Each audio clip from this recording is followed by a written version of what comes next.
Herzlich willkommen zu einer neuen Folge von Digital Discourse. Heute beschäftigen wir uns mit der Frage, wie dieses Zeichen hier die öffentliche Meinung beeinflussen, Massen mobilisieren und sogar Revolutionen unterstützen kann. Hashtag-Bewegungen gehören sicherlich mit zu den bedeutendsten sozialen Internetphänomenen.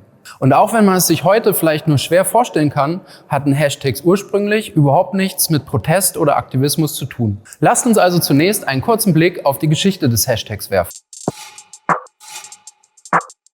Als Geburtsstunde des Hashtags, wie wir ihn heute kennen, gilt der 23. August 2007. An jenem Tag verfasste Chris Messina, ein IT-Berater aus dem Silicon Valley, ein Posting auf der damals noch jungen Microblogging-Plattform Twitter. Darin schlug er vor, Hashtags als Indexe zur Kategorisierung von Online-Inhalten zu verwenden. Die Idee stieß zunächst sowohl bei Usern als auch bei Plattformbetreibern auf Ablehnung. Dies änderte sich jedoch kurz darauf, als der Hashtag San Diego Fire im Zuge dramatischer Waldbrände im US-Bundesstaat Kalifornien viral ging und das Potenzial von Hashtags zur Massenkommunikation verdeutlichte. 2009 wurde Hashtagging als offizielle Funktion bei der Plattform X, damals noch Twitter, eingeführt.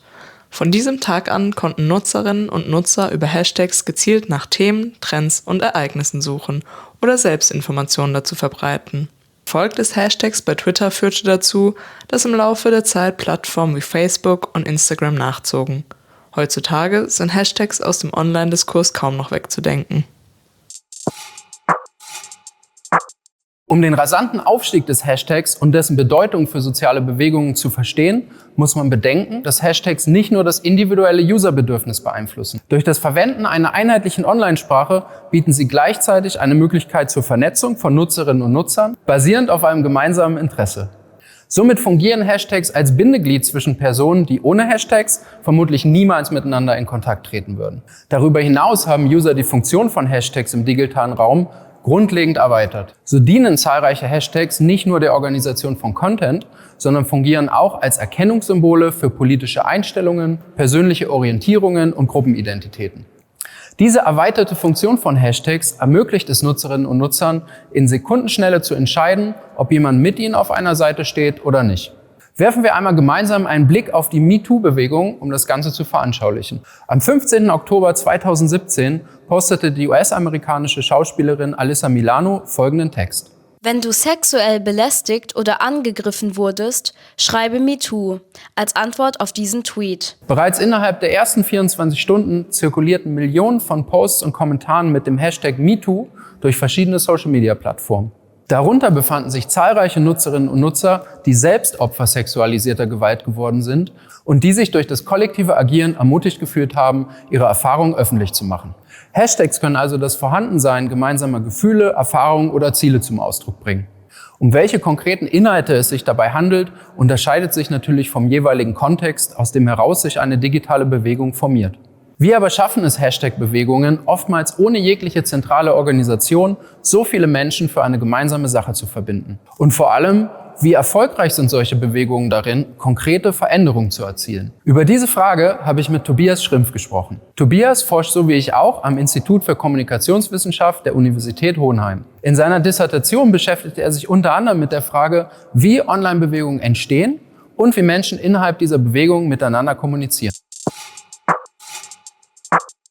Wie unterscheiden sich jetzt eigentlich diese online gestützten Bewegungen von so klassischen Protestformen? Ich würde es so beschreiben, früher, das, was man normalerweise vielleicht auch kennt unter Bewegungen, stellen sich auch noch viele so typische feste Strukturen vor, auch hierarchisch organisiert, also seien es jetzt Vereine, auch Organisationen, sowas auch wie Gewerkschaften, die dann auch mobilisieren und so weiter. Das ist quasi diese Form, die allen bekannt ist. Das, was man jetzt sieht, hier kommen Menschen viel einfacher in diese Proteste rein, können sich auch viel schneller einbringen und brauchen dafür nicht diese typischen festen Strukturen. Das ist eigentlich der große Unterschied. Und das ist eben vor allem durch Social Media natürlich aufgekommen. Das heißt, die Einstiegsschwelle ist viel geringer als bei klassischen Movements, wo ich irgendwie die richtigen Leute kennen muss oder auch sozusagen mich erstmal aus dem Haus rausbewegen muss zu irgendwelchen Meetings und so weiter. Genau, also die Einstiegsschwelle ist niedriger und das Commitment ist natürlich auch geringer. Also sonst, wenn man früher vielleicht bei einer Bewegung mitgemacht hat,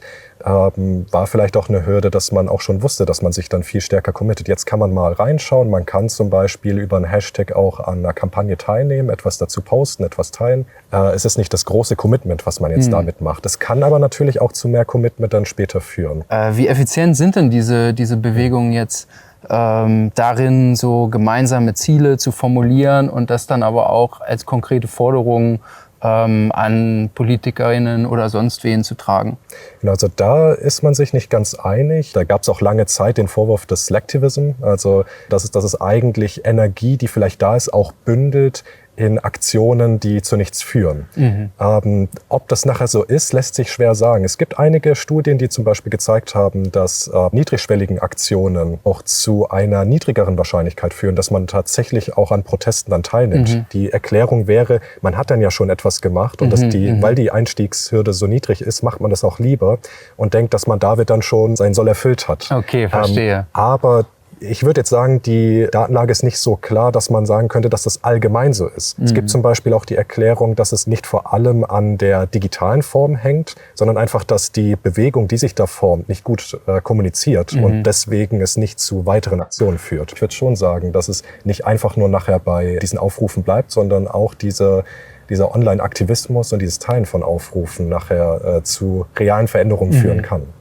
Diese neue Formen, die Hürden niedriger setzen und zum Beispiel auch viel mehr Menschen die Möglichkeit geben, sich auch unterschwelliger zu formieren. Man denke da gerade an Bewegungen, die in autoritär regierten Staaten sich zum Beispiel nicht offen zeigen können, dass die auch auf sozialen Medien wie Telegram anonym organisieren können. Das ist auch etwas, was man auch als Nachteil sehen kann, aber auch gerade in diesen Bewegungen als Vorteil. Okay, super, vielen, vielen Dank. Sehr gerne. Eine niedrige Einstiegsschwelle, weniger unmittelbare Verpflichtungen und wenn es gewollt oder gewünscht ist, die Möglichkeit zur anonymen Kommunikation über verschlüsselte Plattformen wie Telegram. Laut Tobias sind dies einige der zentralen Merkmale, die den Erfolg von Hashtag-Bewegungen erklären können. Die Kritik am Online-Aktivismus als reinen Wohlfühlaktivismus teilt er nicht. Und auch mir fällt es ehrlich gesagt schwer zu verstehen, warum das Posten von Inhalten in den sozialen Netzwerken weniger wert sein soll, als das Unterzeichnen einer Petition oder die Teilnahme an einer Demonstration. Dies gilt umso mehr, wenn es darum geht, schmerzhafte Erfahrungen im ungeschützten Raum des Internets zu teilen oder sich Personen sogar staatlicher oder gesellschaftlicher Repressionen aussetzen. Um konkrete Erfolge zu erzielen, müssen sich die Unterstützerinnen und Unterstützer jedoch darauf einigen, wofür eine Bewegung steht, welche Ziele verfolgt werden sollen und welche Mittel eingesetzt werden, um diese zu erreichen. Gelingt es einer Bewegung, ein solches Verständnis zu entwickeln, legt dies den Grundstein für ein gemeinsames Gruppenempfinden und das Gefühl, zusammen etwas erreichen zu können. Gelingt dies nicht, ist es wahrscheinlich, dass eine Bewegung entweder in Splittergruppen zerfällt oder ganz verschwindet. Abschließend lässt sich also sagen, dass Hashtag-Bewegungen eine wichtige Rolle in gesellschaftlichen Wandlungsprozessen spielen. Dabei können sie in vielerlei Hinsicht positiv auf eine Gesellschaft wirken. Sie ermöglichen es Menschen, gemeinsam zu trauern, Ungerechtigkeiten anzusprechen oder ein Bewusstsein für bestehende Probleme zu schaffen. Allerdings sollte man bei all dem nicht vergessen, dass Hashtags auch eine immense Reduktion an Informationen darstellen. Wenn wir anfangen, andere Menschen in den sozialen Medien in erster Linie danach zu bewerten, welche Hashtags sie in ihren Posts oder ihren Profilen benutzen, besteht die Gefahr, dass wir in ein Schubladendenken verfallen, in dem es nur noch ein mit uns oder gegen uns gibt. Hierzu aber ein andermal mehr. Für heute sage ich Danke und auf Wiedersehen. Bis zur nächsten Folge von Digital Discourse.